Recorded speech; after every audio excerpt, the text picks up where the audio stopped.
আজকে আমি ঝাল ঝাল করে মুরগির মাংস রান্না করা দেখাবো। এখানে একটা পুরো মুরগি আছে। এই মুরগির মাংস কিভাবে ঝাল ঝাল করে রান্না করলে মুখে লেগে থাকবে সেই রান্নাটা আজকে আপনাদেরকে দেখাবো। হ্যাঁ, শুরুতেই আমি পেঁয়াজ দিয়ে নিলাম। বেশি ঝাল হয়ে গেছে, আর একটু পেঁয়াজ দিব। তেলটা আগে দিয়ে নিই।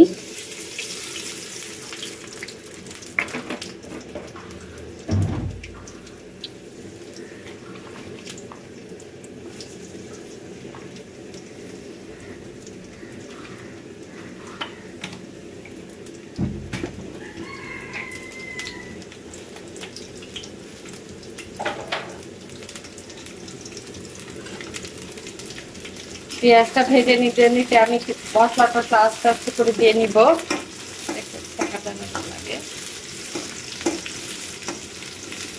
হ্যাঁ, এখন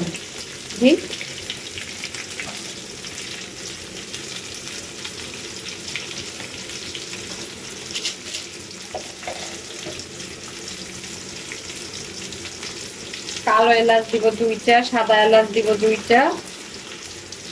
একটা মুরগির মাংসতে এতগুলোই যথেষ্ট। লবঙ্গ দিব 2টা, গোলমরিচ দিব 2টা। এর চাইতে বেশি দেওয়া যাবে না, কারণ মশলা মশলা হলে খাবারটা খেতে ভালো লাগবে না।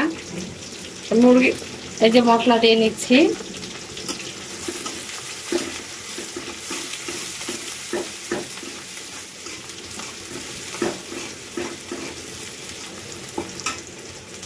বাটা মশলা তো মাংস দিব, অবশ্যই দিব।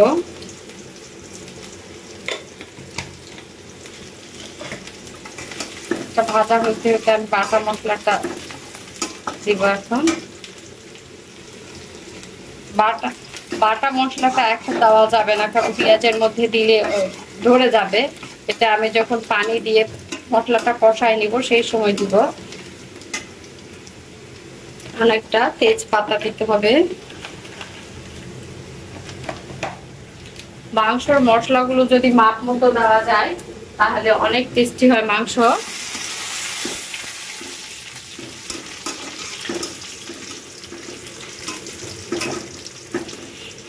এখন যেহেতু পেঁয়াজটা ব্রাউন কালার হয়ে আসছে, আমি একটু পানি দিয়ে নিব। পানির মধ্যে মশলাগুলো কষায় নিব।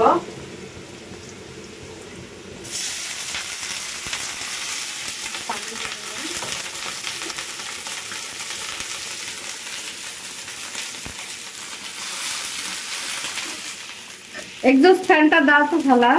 আচ্ছা, এখন দিও না, একটু দাঁড়াও। এই যে মাপ মতো মশলাটা দিয়ে নিচ্ছি।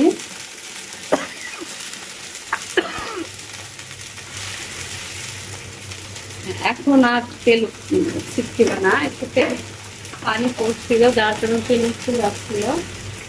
তেল উঠানো বোঝেন, ওই যে ছিটে যায় তেল।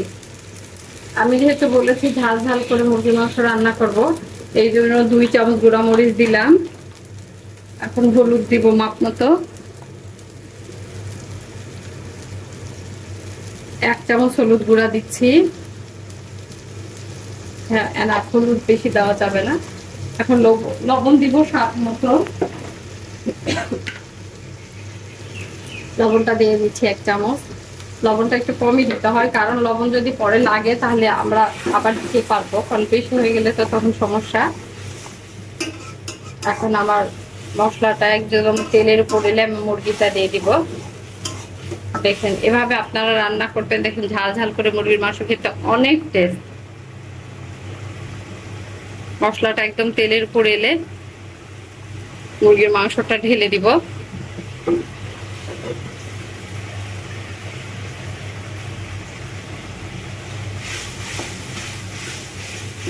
ততক্ষণ আপনারা আমার সাথেই থাকেন, আমার সাথে থাকবেন, মজার মজার রান্না দেখবেন। আমি ছোট ছোট করে রান্না করলেও, মানে সাধারণ রান্না করলেও রান্নাগুলো খেতে আমার কাছে, আমার পরিবারের কাছে অনেক টেস্টি মনে হয়।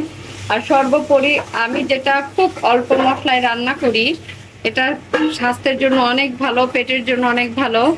আর এতে করে আপনার বুক জ্বালা পোড়া করবে না। আর সাধারণত মশলা কম দিয়ে রান্না করাটাই বেটার। আমি মনে করি ডাক্তাররা পরামর্শ দিয়ে থাকেন যে আপনারা মশলা তরকারিতে কম খাবেন, কারণ মশলা যতটাই ভালো জিনিস,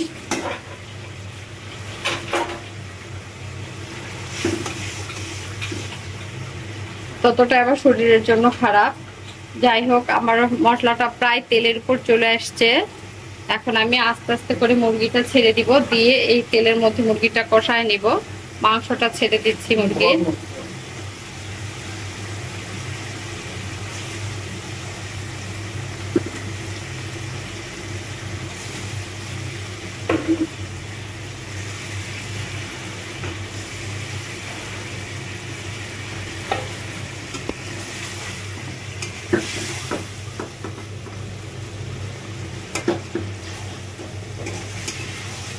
মাংসটা কষানো হবে, রান্না হওয়া পর্যন্ত দেখে মাংসটা কষায় নিচ্ছি। এভাবে একদম তেলে আসা পর্যন্ত কষায় নিব। তারপর রান্নাটা হয়ে গেলে আপনাদেরকে দেখাবো কত তাড়াতাড়ি রান্নাটা হয়ে গেল। ঠিক আছে, হ্যাঁ দেখেন আমার রান্না শেষ। আমি বাটির মধ্যে ঢেলে রেখেছি। ঝাল ঝাল করে খুব সুন্দর মুরগির মাংসটা রান্না হয়েছে, দেখেই ভাল লাগছে। রান্নাটা খুবই তাড়াতাড়ি হয়ে গেল। ঠিক আছে, আপনারাও এভাবে চাইলে রান্না করতে পারবেন। আমার সাথে থাকবেন, আমি মজার মজার রান্না দেখাবো। আমার ফেসবুকে পেজে ফলো দিবেন, আর আমার ইউটিউব চ্যানেল যেটা আমাদের সংসার 6608, সেই চ্যানেলে সাবস্ক্রাইব করবেন। আল্লাহ হাফেজ।